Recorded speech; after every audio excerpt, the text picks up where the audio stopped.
Bud, Not Buddy, Chapter 18.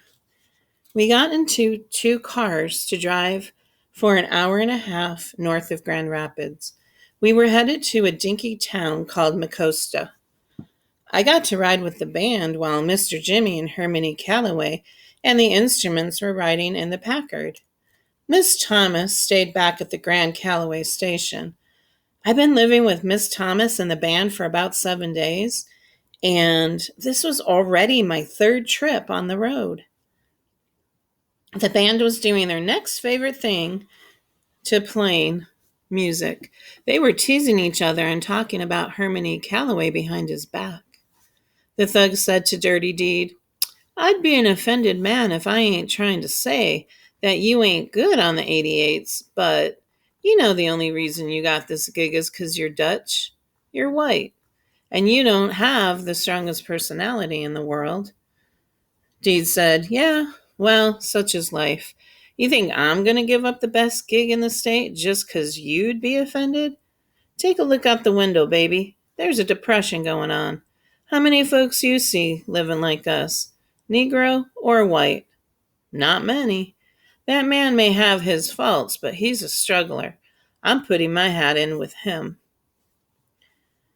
Eddie looked at me and said, "Bud, Mr. C always has got to have a white fella in the band for practical reasons, but we don't hold his skin color against him. He can't help the way he was born, that way."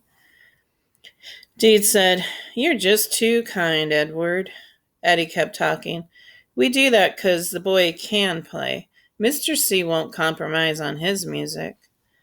I said, "Why does he always have to keep one white guy in the band?" Deed said, "It's the way of the world, Sleepy. It's against the law for a Negro to own any property out where the log cabin is, so Mr. C puts it in my name."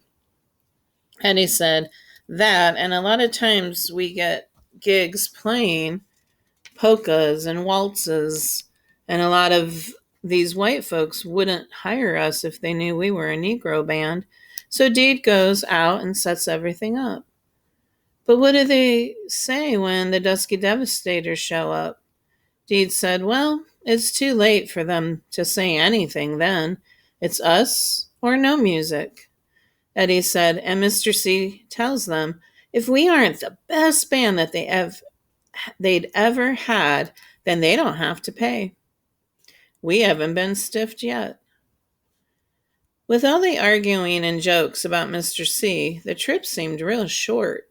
We unloaded all the instruments and waited for nighttime to come. I heard the band play and practice 1,000 times and still had to just about sit on my hands when they were finished so I wouldn't burst out clapping. We finished our set at a little place called Laughing Jackass, and I got to sleep right on stage to guard the instruments. The next morning, I was packing everything into cases when I got some real bad news. Hermione Calloway told Mr. Jimmy, "I must stay and catch up with Eugene. You head back with the boys." The man who owned the club, Mr. Eugene Miller, used to be one of Mr. C's bands. Mr. Jimmy said, "Bud, take your time loading everything into the Packard. You could ride back with Herman." Uh-oh. Me and Mr. C looked at each other like this wasn't a good idea. He said, "Whatever," and walked back into the club's office. Shucks. A whole hour and a half trapped in a car with him? I loaded all the instruments into the Packard, sat on a big rock, and took out my recorder to practice. I could hear Mr. C and Mr. Miller talking and laughing for the longest time. At last, Herman E. Calloway came out and walked over to the side of the building and started nudging things around with the toe of his shoe. I walked over to watch what he was doing. When I got next to him, I could see that it was just rocks he was pushing around. Finally, he grunted a couple of times and started to bend over, but his big belly got in the way and wouldn't let his arms reach the ground. After a bunch more grunts, he said, "Make yourself useful, boy, and hand me this one." This what, sir?" This stone, this one, right at the end of Mr. C's shiny brown shoes, was a little roundish rock. I bent over to pick it up, blew some dirt off of it, and turned it over a couple times in my hand to try to see why Mr. C thought it was so special. The only thing I could tell was that he picked a perfect throwing rock, the exact same kind of rock I'd use if I was about to chuck someone in the head. I dropped it into his hand. He didn't look at it or nothing. He just stuck it in his pocket, and I heard it bang up against some silver dollars. I kept my nose out of his business for as long as I could and then had to say, Mr. C, wasn't that just a rock? Sure was. He started walking back to the Packard. I followed.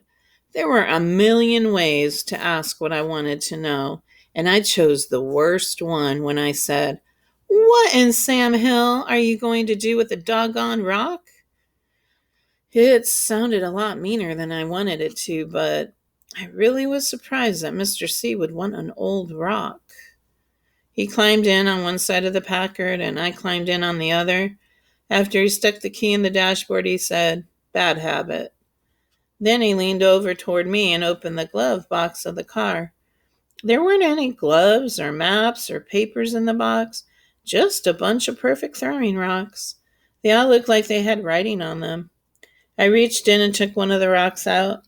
Written on the back of it was Idlewell M. 5236. I took another one out and it said Preston Inn 6436. These were just like my rocks. I took one more and it said Chicago Ill 31932. I looked over to Mr. C and said, I've got some of these, sir. He said, No, really, I got some too. He looked at me, shifted his pipe away from the talking side of his mouth and said, Bud, I know you're not the sharpest knife in the drawer, and I hate to be the bearer of bad tidings, but those are found all over the world. In fact, they're about as common as rocks. I almost didn't answer him, but since I didn't want to look so stupid, I said, Yes, sir, but mine has writing and numbers on them too. He said, We kept driving. Finally, I said to him, You don't believe me? I'll show you. I dropped his 3 rocks back in the glove box and closed it, then climbed over the front seat to get my sax case. I found it and set it on the back seat and unlocked it. As soon as I opened the top, that smell of old spit and crumbling up velvet and mildew came rushing out. It was still great. I lifted the little door that covered my rocks and took 2 of them out. I climbed back over the front seat but kept the rocks covered in my hand. If he was going to see these, he was going to have to ask first. I crossed my arms across my chest and waited. It's a good thing I've got a lot of patience because I waited a long, long time. When we got back to Grand Calloway Station, Mr. Jimmy helped us unload the car. Finally, I decided that Mr. C had waited long enough. I stuck my rocks in his face and said, See, I told you I had some rocks like those. The only difference is mine says Flint M. 8.11.11 and Gary N. 6.13.12. He said, Where'd you find these? Didn't I tell you not to go rummaging around in that room you've been sleeping in? He reached for the rocks. I don't know why, but I let him take them. He was the first person other than Bugs that I had ever let touch the rocks that my mama had given to me. Mr. C turned the rocks over in his hands and said, Well, where did you get these? Uh-oh. I could tell by the way Herman E. Calloway was holding my rocks that he didn't plan on giving them back to me anytime soon. I watched his hands and waited for a chance to snatch my rocks and get out of there. If I could get my hands back on my rocks, I knew I could outrun Mr. C, even though he was a lot stronger and his legs were a lot longer than mine. Miss Hermione Calloway said, "Answer me, where did you take these from?" Mr. C sounded meaner than he had ever been before. Mr. Jimmy heard him and put down the box he was carrying and walked over to us real quick. Hermione Calloway had the rock squeezed tight in his right hand fist, and he had his left hand fist balled up like he was getting ready to fight. Mr. Jimmy said, "Herman, what's this? What's wrong?" He stood between me and Mr. C. Hermione Calloway said, "I told you about this boy from the word go. He's been snooping through things in the house and he's got no business being in. He stole these." I said, "No, sir, I did not." Mr. C said, "Then where'd you get them?" "I'm not going to ask you again." He unsqueezed the rocks in his hand. I was surprised that it hadn't turned into diamonds or dust the way he's been holding them so tight. Mr. Jimmy took my 2 rocks from him. He looked at the writing and said, "Flint, Michigan, August 8th, 1911, and Gary, Indiana, July 13th, 1912. That's more than 25 years ago." He squatted down and looked right at me and said, "Son, where did you find these? Just tell the truth." I kept one eye on Mr. C. He still looked like he was getting ready to jump funny on me. I said, "Mr. Jimmy, I didn't find them or steal them from nowhere. These have always been mine. I've got them from my mama, and that's a swear for God truth." "Now, if I could please have my rocks back, sir." I stuck my hand out. Both Jimmy and Hermione Calloway said, "Your mama?" "Yes, sir." I kept my hand out. Mr. Jimmy said, "Bud, where did your mother get these?" I said, "I don't know, sir. She's always had them." Mr. Jimmy and Hermione Calloway were looking at me with that can't decide which hand to smack you with look. When Mr. Jimmy said, "Bud, what did you say your mama's name was?" "No one ever asked me, sir." Hermione Calloway was still hot. "You throw a lot of sirs around, but you still got a real strong, real smart-mouthed, disrespectful streak in you, boy. Now, you answer the question or I'll—" I screamed at him, "Angela, sir!" I was so mad that I hadn't meant to say sir, but it came out anyway.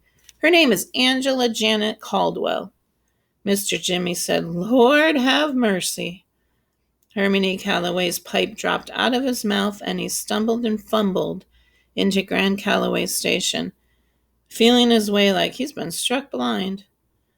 Then I knew Hermione Calloway was the best liar in the world. He had been lying to me and everybody else all along. Now that there was some good proof against him, he was all shook up.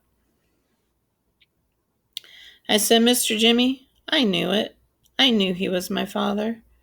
Mr. Jimmy was still crouched down right in front of me. He said, "Bud, he's not your father."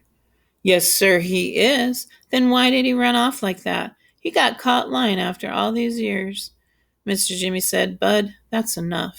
Herman is not your father, but Angela Janet is his daughter's name. If what you're saying is true, Lord help us all, it looks like Herman might be your grandfather." This was real surprising, but the thing I felt most glad that Herman E. Calloway wasn't my dad. Shucks, who wants a daddy on top of being so old and so doggone mean that he has such a big belly? Not me.